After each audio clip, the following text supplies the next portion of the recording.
I don't know how long this one's gonna be, but this one has to do pretty much my opinion with single mothers and single fathers.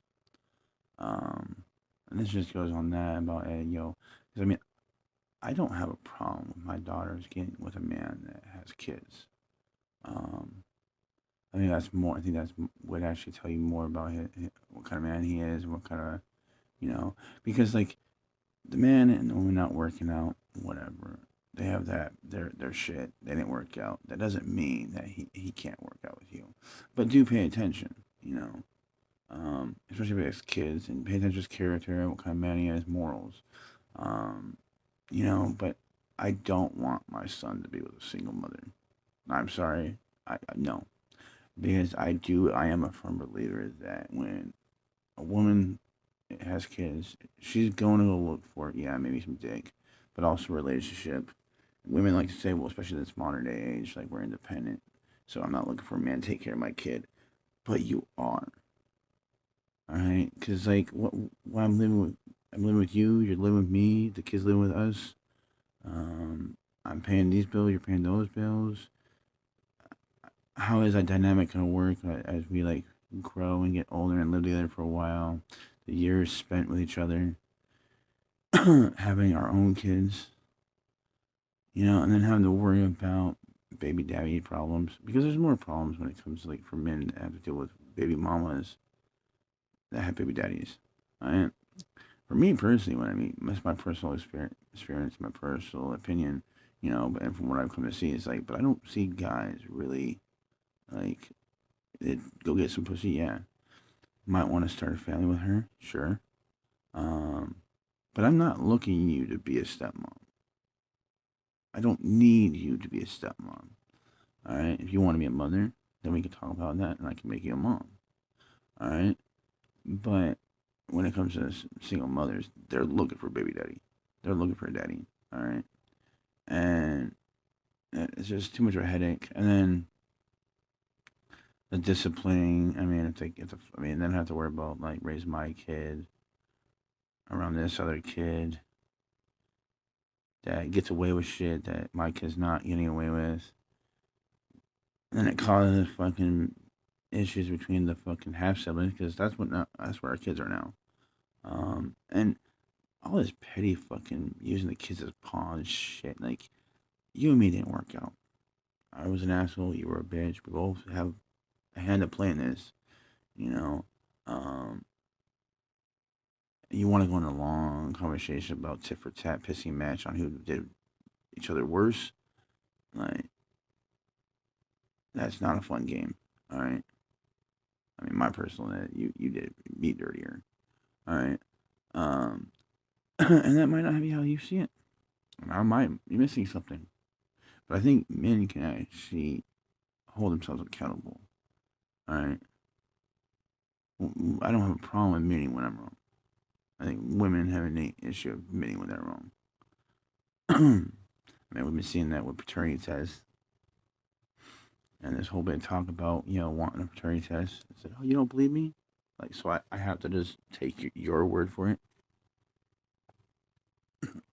And who says I don't believe you? Maybe I just want to know.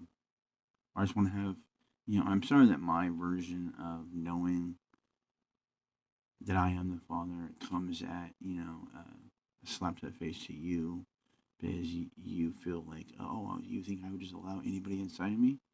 Well, you did when you were younger. That's how we got together.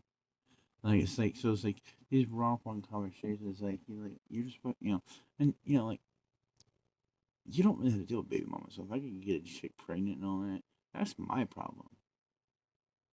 All right. If by chance you guys want to socialize, my new girl and my ex want to socialize to be friendly to make this better for the kids, then I'm all for it. But if you guys want to fucking start fucking acting catty and fucking annoying and fucking irritating and bitching with each other, then you guys can stop talking. And you guys don't need to talk, alright? Because I'm not dealing with that. Alright, I'll have no problem keeping my two families separate.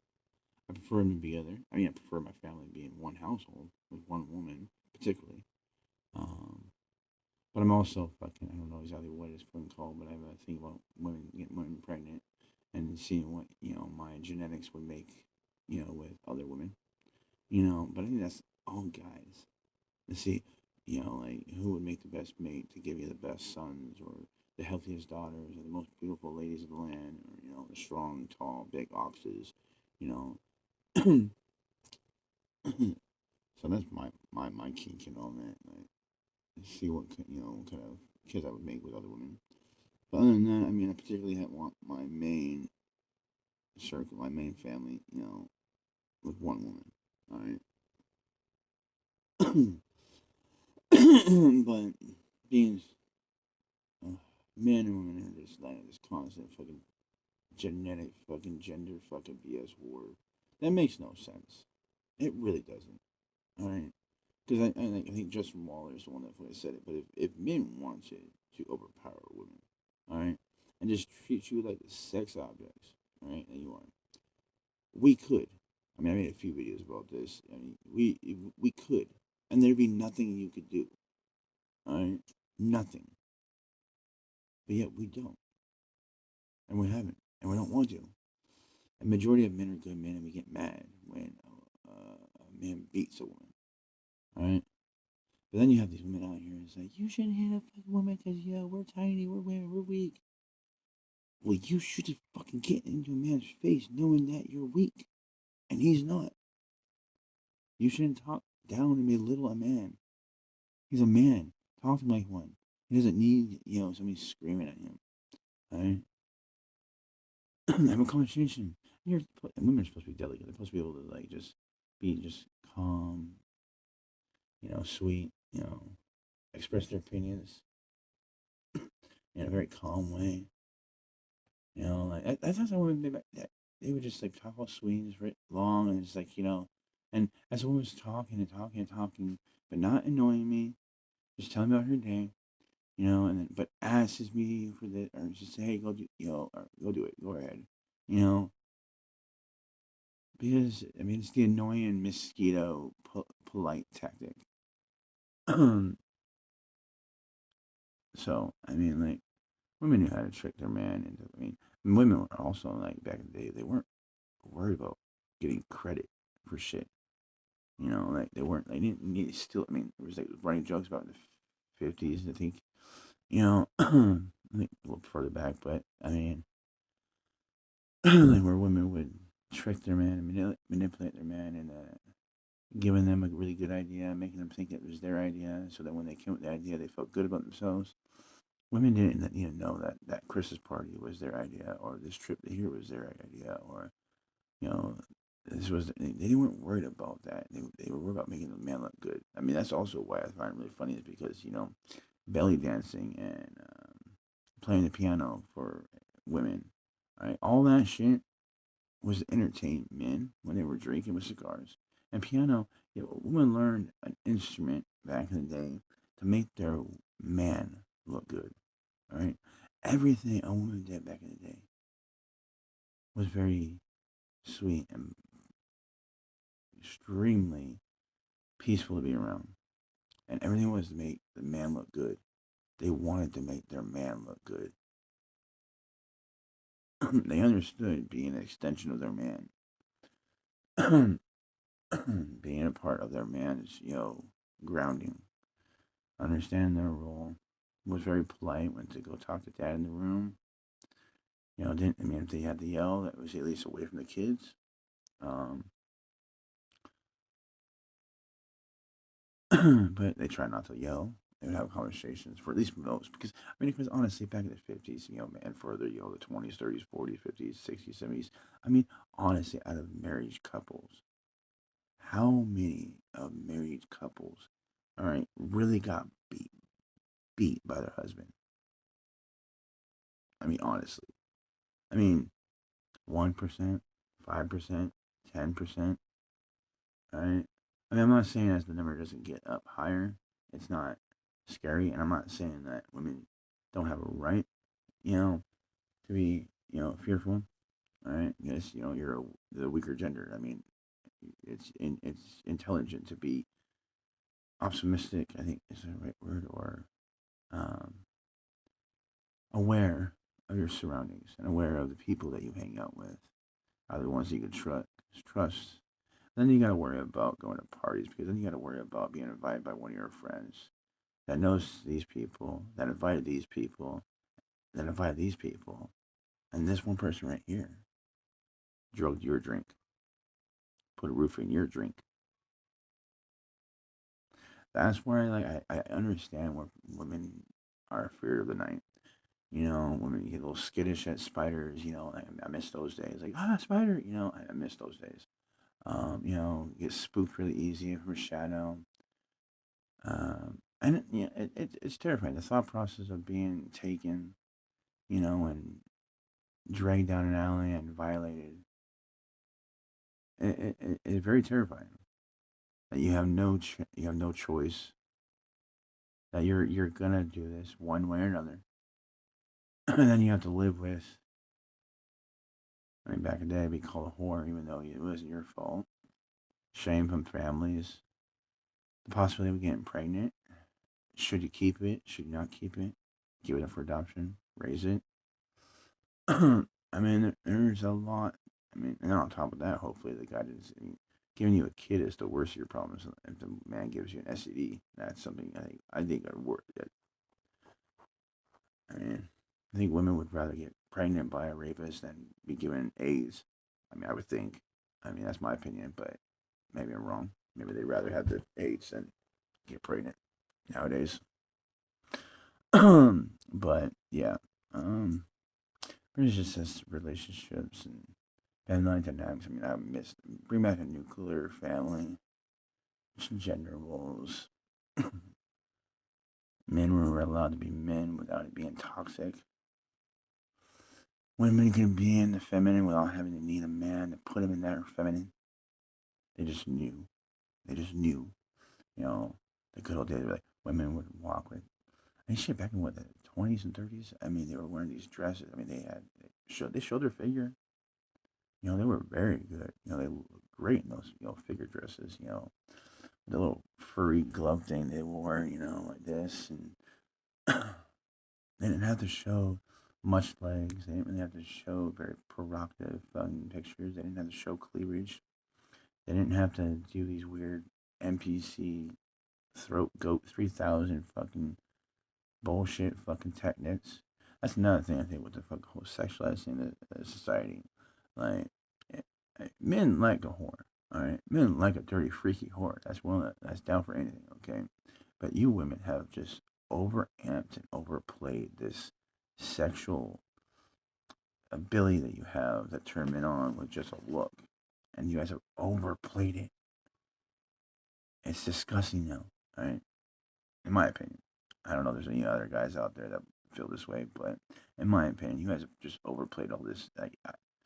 My wife would used to do cute little things that they get my attention and throw me off my game. But it's like now you just use them too much. Like and wearing these short skirts. But don't look at me. Don't touch me. Even when I want you to touch me. Like, don't sexualize me. But yet you guys are sexualizing yourself first. All right. A man cannot sexualize you unless you sexualize yourself first. All right. And I think the whole quote about how dressed like a slut, get treated like a slut. I don't think that was never meant to signify that because you wore that short skirt, you know, you asked for it. All right, that you deserve, and not so much ask for it, but that you deserved it to happen. Because I do feel like on one side it is asking for it, not that you deserve it, all right, but you kind of are asking for it. Um, I mean, you got these short skirts that have the ass cheeks popping out, just fucking looking good, fucking. I mean, and all these videos out there, like these women are just meeting strangers and grinding, twerking on them and or doing these little like fucking shit. Like women have just been become. Like, it's nasty. Women are just nasty now. Like And that's another thing I did bring up with my wife. I think, men are still gonna fucking speak out about this shit, but I think more women need to call women out. More men need to call men out. The gay community needs to fucking rein in its people. Um, I think the black community needs to understand that this whole black community thing needs to start bleeding in with everybody else because you just sound like a fucking black racist. We need segregations. We need safe spot. Black Lives Matter. Stay with your race. Any other race did that. If any other race did that, you would be a racist. Gotta keep our bloodline pure. What the fuck is this shit? No. Melting pot. Bring all the races as one. And that's the only way. I think that's the only way it's gonna fucking really get fucking this whole racist shit to shut the fuck up. Because like people nowadays don't have to worry about burning crosses on your yard. I mean, maybe some in Alabama, Mississippi, and every now and then when a fucking racist person gets too much to drink and they get ballsy. But people hate people, all right? But does racism still exist? No. Are there still assholes out there that hate stupid people for stupid reasons? I mean, I hate you because you're black. That's retarded. All right. Same thing with family members out there that fucking stop talking to each other because they voted for the opposite party. No, I don't know what the fuck is happening to our society. Schools are a joke. I mean, I'm definitely doing homeschooling. Kind of another phone. I'm gonna be downloading some stuff for my kids to teach them, and I find it really funny because I was thinking about for a minute to send my kids to school and all that. And as soon as I have this thought process of trying to get information to send them to school, I start getting flooded with more reasons why I should not put them in school. I don't trust teachers. Like, I'm not putting my kids into school. They're not going to school. They'll be taught at home. um, but yeah, that's it for now.